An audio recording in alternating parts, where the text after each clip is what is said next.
अस्सलामुअलैकुम। ये आपका उर्दू का लेक्चर है और भारत ग्रुप ऑफ स्कूल और जूनियर कॉलेज में आपका इस्तकबाल है। आज हम आपके दर्स किताब के हिस्सा नस्र के दूसरे सबक सिपाही और बटमार के मुतालिक पढ़ेंगे और वो समझेंगे। इसके मुसन्निफ़ है शम्सुर रहमान फ़ारूकी। पेश दर्स आपने गुज़िश्ता जमात में मौलवी अब्दुल हलीम शेखर के नावल फिरदौस बरी के इक़्तिबास का मुताला किया है। यह नावल एक तारीख़ी नावल है जिसमें ख़ास ज़माने के कुछ हकीकी और कुछ तख़य्युली किरदार मख़सूस वाक़यात से गुज़रते हैं। तारीख़ी नावल में अक्सर तारीख़ के हकीकी किरदार से कम सरोकार रखा जाता है। इनका जो वजूद नावल के वाक़यात को हकीकी रंग देने के लिए मुआविन हो सकता है, मददगार हो सकता है। फिरदौस बरी में वाक़े का तारीख़ी पस मंज़र हकीकी है, लेकिन इसके किरदारों पर बीतने वाले वाक़यात तख़य्युली है। इसी तरह नावल कब्ज़ ज़मा में जिससे ये इक़्तिबास माख़ूज़ है, हिंदुस्तान की तारीख़ का एक ख़ास ज़माना वाक़यात के पस मंज़र में मौजूद है। ये लोधी ख़ानदान का ज़माना है जिसमें सिकंदर लोधी के एक सिपाही के साथ गुजरने वाले हादसे को बयान किया गया है। नावल का दर्जल वाक़या 16वीं सदी के हिंदुस्तान के मख़सूस मुआशरे की यानी समाज की तस्वीर पेश करता है, जिसमें बादशाह, अवाम, अमीर, सिपाही और राज़न जैसे किरदार सामने आते हैं। इन तस्वीरों की इम्तिज़ाज से मालूम होता है कि समाज के मज़कूरा अफराद का आपसी ज़ब्त कैसा था। अब हम जान पहचान करेंगे हमारे मुसन्निफ़ शम्सुर रहमान फ़ारूकी के बारे में पढ़कर। शम्सुर रहमान फ़ारूकी 1935 में प्रतापगढ़ यूपी में पैदा हुए। उन्होंने इलाहाबाद यूनिवर्सिटी से एम.ए. तक तालीम हासिल की और इंडियन पोस्टल सर्विसेज में पोस्ट मास्टर जनरल के ओहदे से वजीफ़ा याब हुए। उनकी अदबी खिदमात के सिलसिले में मुल्क और गैर मुल्की यूनिवर्सिटी ने उन्हें अपनी आज़ादी डिग्रियों से सरफराज किया। सवार इनके अफसानों का मजमुआ है। इनका नावल कई चांद थे सर आसमां जदीद अदब में क्लासिक की हैसियत रखता है। शम्सुर रहमान फ़ारूकी बुलंद पाया शायर, नक्काद और फिक्शन निगार है। माहनामा शब खून के मुदीर की हैसियत से अदबी सहाफ़त में भी वो मुमताज़ मकाम रखते हैं। मीर और गालिब के शायर के अलावा उन्होंने मुतरज्जिम के तौर पर भी अपनी शनाख्त बनाई है।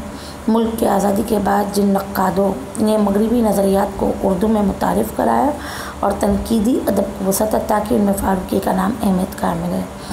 उन्होंने शायरी में ज़बान की अहमियत और नौइयत, हैत व मौजू की वहदत और तरसील और अबलाग के मसले पर तफसील के साथ लिखा है। उन्होंने अपने मज़ामीन में लफ्ज़ व मानी के रिश्ते पर खुसूसी बहस की है।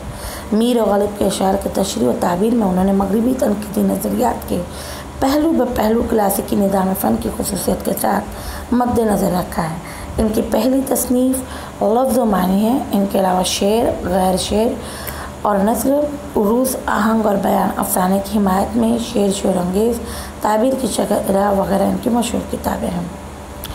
अब हम सबक की तरफ पढ़ते हैं। क्योंकि ये सबक तारीख़ी वाक़यात पर मुश्तमिल है तो इसमें बहुत से मुश्किल अल्फाज है, तो आप उन अल्फाजों को गौर से पढ़िए और उनके मानी देखने की समझने की कोशिश कीजिए। एक बार थानेसर के इलाके से इत्तला आई कि हिंदुओं ने एक तालाब क़दीम को असर नौ तामीर करके वहाँ मेला एक माह बा माह मुनक्किद करना शुरू किया है और पूजा पाठ भी करते हैं और घंटे नाकूस भी बजते हैं। घंटे नाकूस जो है, जो शंख होता है, ये हिंदू लोग अपने ख़ास मौक़ों पर इसे फूंकते हैं। बस इस बात में हुक्म आली क्या सादिर होता है। सुल्तान वाला शाह ने मुफ्ती आज़म से मुशावरत करके यानी बातचीत करके मुशावरा करके फरमान लिखवाया कि वो अपने मज़हब पर हैं, पर जब तक उनके मनासिक और रसूम के बाद कोई ख़तरा अमन अमान के लिए ना हो, उनसे हरगिज़ कुछ तारुस ना किया जाए। तो यहाँ पर जो है सुल्तान वाला जो है ये मुखातिब किया गया है सिकंदर लोधी को। उस वक्त सिकंदर लोधी का ज़माना था, तो जब हिंदुओं ने तालाब के किनारे मेला बनाने की शुरुआत की तो किसी भी गवर्नमेंट अथॉरिटी को फ़िक्र होती है कि जब किसी जगह पर कई लोग जमा होते हैं तो कहीं वहाँ पर कुछ गलत ना हो। तो इसीलिए उन लोगों ने आपस में यानी सलाह मशवरा किया।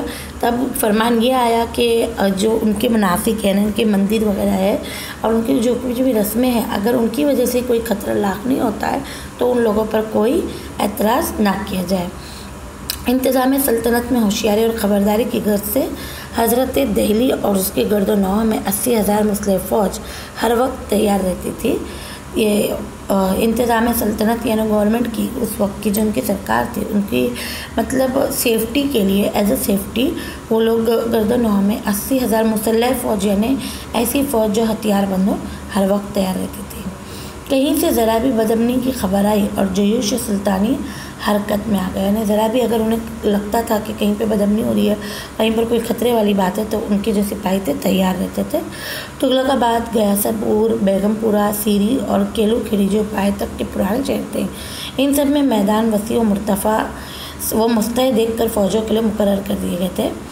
मैं जिस फ़ौज में था, यानी जिस मुसन्निफ़ जिसके बारे में ये बताया जा रहा है, जो इस पर गुजरने वाले किस्से को बयान किया जा रहा है, वो सिपाही बयान कर रहा है कि वो गयासपुर से ज़रा दूर के किनारे जमुना पर क़याम करती थी, ऐसी छावनी में थे। इस नदी को जिनने देखा है वही इसके वसी पाट का कयास कर सकते हैं। बरसातों पर नदी पर दरियाए आज़म का गुमान होने लगता। गाज़ियाबाद में हुंडन के वरले किनारे पर कुछ आगे जुनूब की तरफ से लेकर ओखले तक सारा इलाका पानी से भर जाता।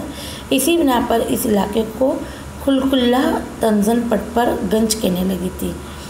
खुलकुल्ला यानी अल्लाह ताला की जो मखलूक है, इसे पटपड़गंज कहने लगी थी। हालांकि वहाँ मच्छरों, पिस्सों, जोकों और दीगर लिसाक कीड़ों के सिवा गंज के नाम पर कुछ न था। गंज यानी सांप, तो पटपड़गंज यानी सांपों का इलाका। वल्लाह वो भी क्या ज़माने थे। 12 बरस में मेरा दरमाहा 12 तिनके से बढ़ते बढ़ते 20 हो गया था। यानी उनकी जो उस वक्त की सैलरी थी, जो तनख्वाह थी, वो जो करेंसी यूज़ होती थी उसे शायद तिनके कहा जाता था, तो वो बढ़कर अब 20 हो गई थी। उस ज़माने में 5 दिन का माहाना पाने वाले उजले खर्च से रहते थे, यानी स्टैंडर्ड एक औसत ज़िंदगी गुजारते थे। सुल्तान बहलूल लोदी को अल्लाह बख्शे, इनका जारी किया हुआ तांबे का सिक्का बहलूली कहलाता था। वो अब भी राज था और उसमें ताकत इस कदर थी कि आदमी यहाँ से कोल तक का सफ़र अपने के घोड़े के साथ करता तो एक बहलूली उसके लिए काफ़ी हो जाता। यानी उस टाइम उस वक्त का जो खर्च बता रहे हैं कि एक बहलूली सिक्के में आदमी एक मकाम से दूसरे मकाम तक अपने घोड़े पर अगर आके जा रहा था तो उसके लिए एक बहलूली सिक्का ही काफ़ी होता था। मुझे अपने घोड़े के साथ इसलिए की देखभाल पर बहुत सर्फ करना था, फिर भी मैं हर 3 महीने से 4 दिन के घर भिजवा दिया करता था। यानी उनको अपने जो घोड़े की देख रेख है और इस्लाह वगैरह की देखभाल है, इस सब पर भी उन्हें खर्च करना पड़ता था। लेकिन इसके बावजूद वो हर महीने अपनी तनख्वाह से, अपने सैलरी से 4 दिन के घर भिजवा दिया करते थे। अब सुल्तान सिकंदर का 21वां सन जुलूस था। मेरी बेटी 12 बरस की होकर 13वीं में लगी थी।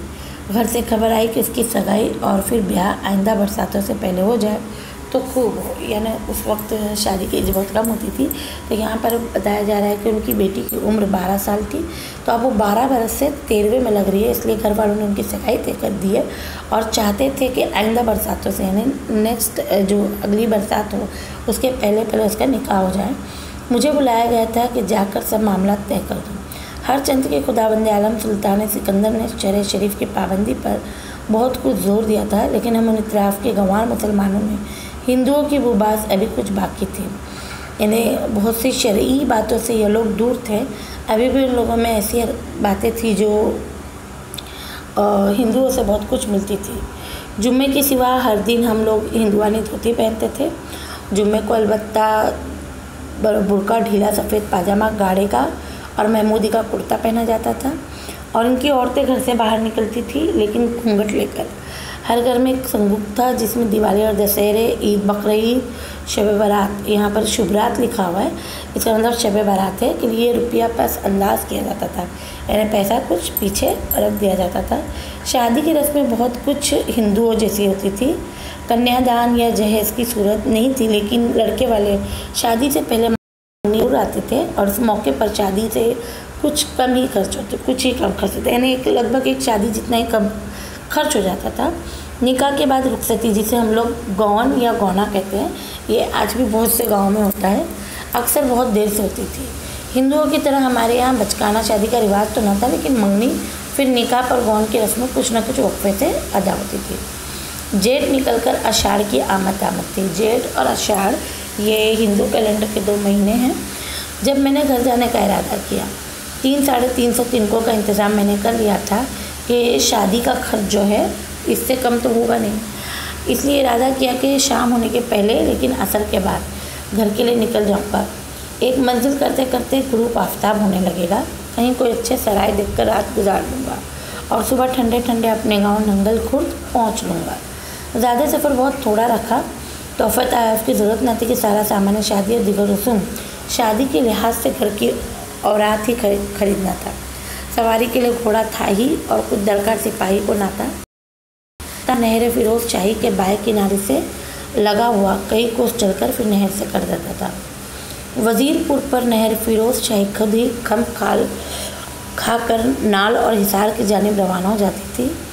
दो रोइया घने पेड़ और आती बरसात के बादलों की धुंधली रोशनी ने नहर के दोनों तरफ नीम तारीकी से पैदा कर दी थी। नीम तारीकी यानी हल्का सा अंधेरा। एक जगह खम इस कदर सख्त था कि खम के पहले और बाद दोनों सिरे नजर न आते थे। खम यानी पड़ाव, जब वो कहीं पर रास्ता मुड़ जाता है उसे खम कहते हैं। खम में दाखिल हो जाए तो गोया दोनों तरफ की राह बंद हो जाती थी, लेकिन ख़तर कोई न था। हुकूमत में सुल्तान वाला शाह की राहें सब महफूज थी और ये जगह तो हज़रत दिल्ली से कोई 5-6 करोड़ थी। दरहकीकत मेरे लिए जगह रात के पड़ाव की यहाँ से बहुत दूर ना थी। मैं घोड़े पर सवार गुनगुनाता दुल्की चला जा रहा था। सामने एक पुलिया थी जिसके नीचे नाला अभी खुश था। पुलिया थी पुल हम जिसे पुल कहते हैं, उसके नीचे एक नाला बह रहा था, लेकिन नाला खुश था। पुलिया के वर्ली तरफ यानी अपोजिट साइड में उल्टी तरफ एक बुढ़िया नहायत तबाह नजर आई। मुझे देखते इसने कुछ दुआया लहजे में मगर ज़रा बुलंद आवाज़ में पुकारा, अकेले दुकेले का अल्लाह वाली, यानी अकेले इंसान का कोई नहीं होता। फिर इसने बहुत मुश्किल लेकिन फिर भी बुलंद आवाज़ में मुझसे कहा, अल्लाह की राह में कुछ दे दो बेटा, बेवा दुखिया पर तरस खाओ। जैसे फ़कीर सदा लगाते हैं, उस बुढ़िया ने भी सदा लगाई। मैंने सोचा सफ़र में हूँ, नेक काम किए जा रहा हूँ, इस वक्त कुछ से कुछ दे दूँ तो अच्छा शगुन हो जाएगा। मैंने घोड़ा आहिस्ता किया और उस बुढ़िया की तरफ मोड़ कर झुका। शलोके की जेब में हाथ डालकर, जो ड्रेस का एक हिस्सा होता है, उसकी पॉकेट में से उन्होंने कुछ पैसे निकाल कर बुढ़िया को दे दिए। देने का इरादा किया। एक मरतबा किसी ने मुझे पीछे से धक्का दिया। मैं उस गुस्से में उसकी तरफ मुड़कर बदज़बानी करने ही वाला था कि किसी और ने एक धक्का और दिया। मैं बेकाबू होकर बाएं तरफ को लुढ़का। घोड़ा अल्फ होने लगा, यानी गिरने लगा। रास मेरे हाथ से निकल गई। घोड़ा अल्फ होकर किधर गया ये मैं न देख सका कि किसी ने इतनी देर में मेरे सर पर काला कपड़ा डालकर मुझे अंधा कर दिया था। कपड़ा इतना मोटा और पसीने की बदबू से भरा हुआ था कि मुझे उबकाई आ गई और मेरी सांस रुकने लगी। कपड़ा फौरी तौर पर मेरी गर्दन पर कस दिया गया तो मैं समझा कि ये बुटमार है। बुटमार यानी लुटे। जान ना बचे कि मेरी बेटी का क्या होगा। मैंने कमर से खंजर निकालना चाहा कि एक दो को ख़त्म ही कर दूँ। ये नहीं जानते कि किसके घर बयाना दिया है, यानी किस जगह पर उन लोगों ने हमला किया। ये तो खुद सिपाही है, तो उन्हें ऐसा लग रहा था कि मैं इन लोगों को मार ही दूँगा, एक दो को तो मार ही कर मरूँगा। मेरी सांस बिल्कुल ही रुकी जा रही थी। उबकाई आना, यानी बदबू से जब हमें जी उब जाता है और खंजर निकालने के लिए हाथ पांव मारने की कोशिशों में सांस टूटी जाती थी। मैंने पूरी कुव्वत से चिल्लाकर उनको बुरा भला कहना चाहा, लेकिन अब तक मेरी मुश्कें भी कस ली गई थी। मेरी कमर में हिमयानी बंधी हुई थी, इसे नहायत सफाई से काट कर निकाल दिया गया। इन्हें हथियार एक किस्म का रावी की मतलब जो बयान कर रहा है, इसकी कमर में हिमयानी बंधी हुई थी, यानी ऐसी थैली जिसमें रुपया पैसा रखा जाता है, उसे नहायत सफाई से काट कर निकाल लिया गया। घोड़े के हिनहिनाने की आवाज़ सुनाई दी। फिर स्त्री ने उसको चुमकारा और चुप किया। घोड़ों की चोरी में भी जालिम इस गज़ब के मुशाक थे, यानी ट्रेंड थे कि बज़ाहिर घोड़ा भी पलक झपकने में राम हो गया। सारा काम मुकम्मल खामोशी में हुआ था। फिर मेरे सर पर से कपड़ा खींच लिया गया, लेकिन इससे पहले कि मैं कुछ कर सकता, मेरे मुंह में एक और कपड़ा पहले से भी ज़्यादा बदबूदार और मुतफ़िन, यानी इतना गंदा पसीना और वगैरह की बदबू से भरा हुआ, ठूस कर साथ ही साथ आँखों पर पट्टी बांध दी गई। फिर कुछ दौड़ते हुए कदमों और घोड़े की हल्की टाप की आवाज़, दोनों आवाज़ें बहुत जल्द मध्यम होकर गायब हो गई। किसी की सांस लेने की भी आवाज़ नहीं सुनाई देती थी। बात करने या खांसने, खनकारने या हंसने की तो बात ही कहती, यानी यहाँ पर इतना सन्नाटा हो गया, आवाज़ बिल्कुल भी नहीं आ रही थी। मैं ये तो समझ ही गया कि ये परले दर्जे के मुशाक बुटमार है, यानी बिल्कुल ट्रेंड है, बहुत ज़्यादा अपने काम में माहिर है। और वो बुढ़िया उनसे मिली हुई थी। लेकिन ये भी था कि वो मुझे जान से मारना ना चाहते थे, यानी ये लोग सिर्फ इसे लूटना चाहते थे।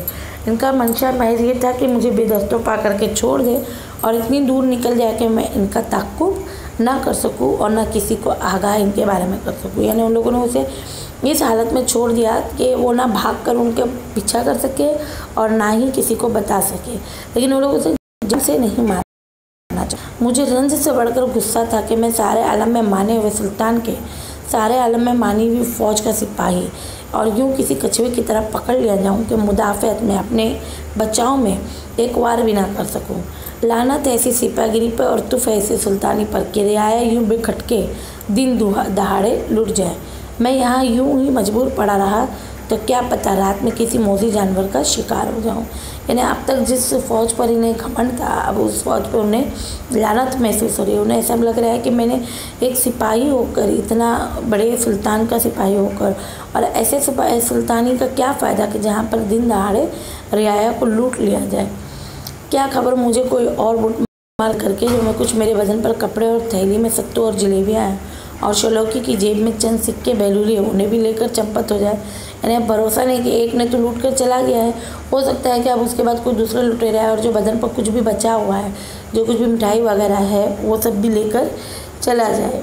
मैंने चीखना चाहा लेकिन वो बदबूदार कपड़ा जो उनके हलक में, मुताफिन कपड़ा जो उनके हलक में ठुसा हुआ था, वो तकलीफ़ दे रहा था। अगर वो ज़ोर लगा कर चीखना भी चाहते तो वो नहीं चीख पाते क्योंकि वो सीधा उनके हलक से नीचे उतर सकता था। वक्त इतना गुजर गया था, मुझे इसका कुछ इल्म न था। मगरिब तो हो ही चुकी थी, लेकिन कहीं दूर से भी अजान की आवाज़ या मंदिरों में घंटे की आवाज़, पुकार या चरागाह से वापस होते हुए किसान या चरवाहे के साथ मवेशियों के रेवड़ों की, घंटियों की आवाज़ कुछ भी ना सुनाई देती थी। दाना दुमका चुनकर अपने घोंसलों को लौटने वाली चिड़ियों के झुंड अगर थे, या तो अभी वापस ना हो रहे थे या वो भी शाम की तन्हा शफ़क़ में चुप चाहते निकल गए थे, या अगर कोई आवाज़ कोई सुनाई देने वाली थी भी तो ज़ोर से चिल्लाने की कोशिश से मेरे कानों में साए साए इस कदर होने लगी थी कि कुछ सुन लेना मुश्किल था। ना वो उनका गला घुट रहा था, इसलिए वो चीखने की कोशिश भी कर नहीं पा रहे थे, और जब वो ज़्यादा ज़ोर लगा रहे थे चीखने के लिए तो उनके कानों में वो आवाज़ें पहुँच नहीं पा रही थी। क्या बहुत देर हो गई थी? क्या कोई आने वाला नहीं है?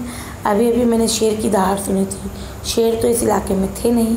हाँ, गुलदार बहुत थे। गुलदार तो जमुना के किनारे की कचारों में दिल्ली से करनाल तक छूटे हुए सांडों की तरह बेरोक टोक घूमते थे, और भेड़िए भी। गुलदार क्या होते हैं? ये एक किस्म के चीते होते हैं। तो उन्हें डर अब शेर का नहीं लेकिन चीतों का है, क्योंकि चीतों की वहाँ पर एक बड़ी आबादी है। गुलदारों की तो हिम्मतें इस कदर खुली हुई थी कि दिल्ली के मुदाफ़ात में जो आबादियाँ बवजह नकल मकानी की तरह छिद्री हो जाती, उनके खाली घरों में गुलदार आबाद हो जाया करते थे। यानी जहाँ पर भी खाली मकान देखते थे ये वहाँ पर बस जाते थे। यहाँ तो मैं जमुना के किनारे से दूर था। सुल्तान फिरोज शाह खुल्द मकानी ने ये नहर बनवाई इसलिए थी कि जमुना का पानी जिन इलाकों में पहुँचता नहीं है वहाँ बज़रिए इस नहर के पहुँच जाए, लेकिन यहाँ भी अब घने दरख्तों और नहर की रतूबत ने कछार जैसा समा पैदा कर दिया था। सुल्तान फिरोज़ को अल्लाह ने जन्नत में ऊँचा मकाम ज़रूर दिया होगा। उन्होंने इस राह में और कोल की राह में आई थी जहाँ कोई भी मुसाफिर कुछ रकम दिए बगैर ठहर सकता, और अच्छा ही था कि उन्होंने ये हुक्म दे दिया था कि सराहों का खर्च तमाम खजाना सुल्तानी सरदा हो, वरना मुझ जैसे लिटे पुटे मुसाफिर को तो राह में एक वक्त की रोटी और सर छुपाने के लिए छत के लाले पड़ जाते हैं। अब ये यहाँ पर जो आप इस पैराग्राफ में समझेंगे कि ये उस वक्त की जो सल्तनत है उसकी खूबियाँ भी बयान हो रही है, और उस वक्त उनके साथ में जो बुरा हुआ था उन्होंने उस सल्तनत की बुराई को भी देखा कि इतने बुरी सुल्तानी है कि इसमें एक आदमी को दिन दहाड़े लूट लिया जाता है। और कुछ जगह पर ये इसकी तारीफ़ भी कर रहे हैं कि किस तरह सुल्तानों ने जमुना के पानी को नहरों के ज़रिए दूसरे ऐसे मकामात तक पहुंचाया जहां पर पानी नहीं है, और राह में जगह जगह शाहराएँ बनाए, शाही सराय बनाए, ताकि वहां पर बिना पैसे दिए गरीब भी रात रुक सकता है। मैंने बहुत चाहा कि राह के किसी पत्थर से रगड़कर अपने हाथों को बंदिशों से आज़ाद करवा लूँ, लेकिन एक तो इस अंधेरे में पत्थर कहाँ मिलता, फिर मेरी आँखों पर अंधेरी जो चढ़ी हुई थी और हाथ पीठ पर बंधे हुए थे। पाँव के बंद को रगड़कर काटने की कोशिश में जगह जगह खराशों के सिवा कुछ हाथ ना लगाता। रात तो बेशक हो चुकी होगी, कहीं दरख्तों के पीछे कुछ खुसर पुसर तो नहीं हो रही है, कहीं वो वापस तो नहीं आ रहे, ये आवाज़ कैसी है? मैंने बहुत गौर से सुनना चाहा, लेकिन कानों में अब भी साए साए हो रही थी। हाँ, ये कुछ नई सी आवाज़ थी, ठहर ठहर कर आ रही थी। कहीं किसी मंदिर में घंट नाकूस तो नहीं बज रहा? नहीं, ये तो गहरी और दूर तक फैलने वाला आवाज़ थी। टन टन, ज़रा रुक रुक कर कोई फील नशीन इधर आ रहा था। फील नशीन यानी हाथी पर बैठा हुआ। मेरा दिल बल्लियों उछलने लगा, यानी खुश हो गया कि शायद अब मेरी जान बच जाएगी। हाथी की घंटियों की आवाज़ नज़दीक आई और आहिस्ता हुई ठहर गए। मोतबर सिंह, ज़रा देखना ही राह में क्या पड़ा हुआ है। मजबूत ठहरी हुई आवाज़, लेकिन किसी फौजी ओहदेदार या शाही एहलकार की नहीं, बल्कि किसी ऐसे शख्स की थी जो ऐशो इशरत में पला बड़ा रईस ज़्यादा हो। उन्हें अभी उतरू नहीं, पास से देखो। पाँव हिलाने की सही और तेज़ कर दी कि महावत समझ ले कि मैं ज़िंदा हूँ। यानी इस हालत में उस सिपाही को फेंका गया था कि पहचानना मुश्किल हो रहा था कि ये क्या चीज़ है, और रात भी हो चुकी थी तो दिखाई नहीं दे रहा था। तो मोतबर सिंह नाम का जो फील नशीन वहाँ से गुज़रा तो उसने अपने महावत से कहा कि वो देख ले कि आखिर ये क्या चीज़ है जो रास्ते में पड़ी हुई है। आली जगह लगता है डाकुओं ने किसी शख्स को घायल करके डाल दिया है। नहायत मुअद्दिब आवाज़ आई, नीचे उतरो, उस गरीब की कैफियत दरियाफ्त करो। अच्छा यूँ करो, हाथी को ज़रा और आगे ले जाकर कहो कि सूंड से इस आदमी को उठाकर मेरे पास ले आओ। मोतबर सिंह ने हाथी को हुक्म दिया, मतलब अभी वो हाथी के सूंड में उठाकर उसे अपने पास बिठाना चाहता है। और आवाज़ से सिपाही को मालूम हो रहा है कि ये कोई ऐशो इशरत में पला बड़ा रईस है। मोतबर सिंह ने हाथी को आगे बढ़ाया, लेकिन कितना इसका उसे अंदाज़ा नहीं। मोतबर सिंह ने हाथी से सरगोशी में कुछ कहा और कई बार कहा, फिर बहुत ही ताकतवर और कई सन्निफ को ऐसा लगा, सिपाही को ऐसा लगा कि बहुत ही कोई ताकतवर और कई गज़ लंबा मोटा अजगर मुझे बाह में लपेट कर बलों में अपने उठाए लिए जा रहा है। यानी अपने जैसे कोई अजदहा बल बनाते हुए किसी को उठा ले, बिल्कुल उसी तरह उन्हें महसूस हुआ। लेकिन वो हाथी की सूंड थी। मैंने सहम कर खुद को छोटा करने की कोशिश की, लेकिन कहाँ मैं और कहाँ वो ज़बरदस्त बादलों जैसा जोर। आन के आन में हाथी ने मुझे रईस के होदे के आगे महावत और मालिक के बीच की जगह में धास दिया यानी बिठा दिया या पटक दिया। बला से ये जगह तंग थी, लेकिन अब मैं जह के जान से तो बच निकला था। यानी अपनी परेशानी से जान जो उसकी मुश्किल में फंसी हुई थी उससे वो बच निकले। मोतबर सिंह ने या शायद मालिक ने भी उसका हाथ बटाया। मुझे बआसानी इस अफूनत से भरे और शायद तेल और थूक से भी चकटे हुए मेरे हलक में ठुसे हुए कपड़े और आँख की पट्टी से आज़ाद कर लिए गए। जो उनकी आँख और हाथ पाँव बंधे हुए थे उसे आज़ाद कर लिया गया। ताहम मुझे अपनी आवाज़ दोबारा हासिल करने में कुछ वक्त लगा।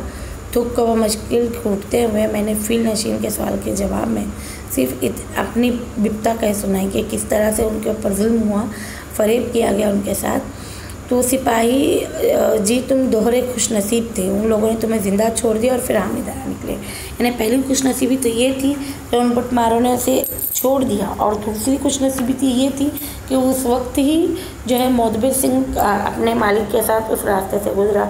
अगर ना होता तो शायद उन्हें कोई चील वगैरह जो शेर भेड़ी वगैरह खा जाते और किसी पता भी नहीं चलता। तो इस पर सिपाही कह रहा है कि मैं आपका बहुत बहुत शुक्रगुजार हूँ। खैर रसीदा बहुत बुलाए, यानी जो आई थी बला टल गई। इसकी ये पूरी फ़ारसी मिसाल है, जिसका मतलब है रसीदा बहुत बलाए भले बखैर गुज़श्त, यानी बला आई थी लेकिन खैर से गुजर गई। तो हुआ सो हुआ, मैं बहादुरगढ़ जा रहा हूँ, वहाँ तक बआसानी तुम्हें पहुँचा दूँगा, फिर आगे जो मर्ज़ी तुम चाहो कर सकते हो। तो यह आपका सबक है, या उम्मीद है आपको इसे समझ में आ गया होगा, क्योंकि बहुत ही आसान और प्यारा सबक है। इस सबक में आपको पिछले 16वीं सदी के हिंदुस्तान, वहाँ के सुल्तनत और वहाँ के लोगों की ज़िंदगी की, आम की ज़िंदगी के आपको पता चल रहा है। ये बहुत ही प्यारा सबक है और यहाँ पर मानी और इशारात आपको दी हुई है। इन मानी और इशारात को पढ़ लीजिए, ठीक है। तो अपना ध्यान रखें, घर में रहे, महफूज रहे।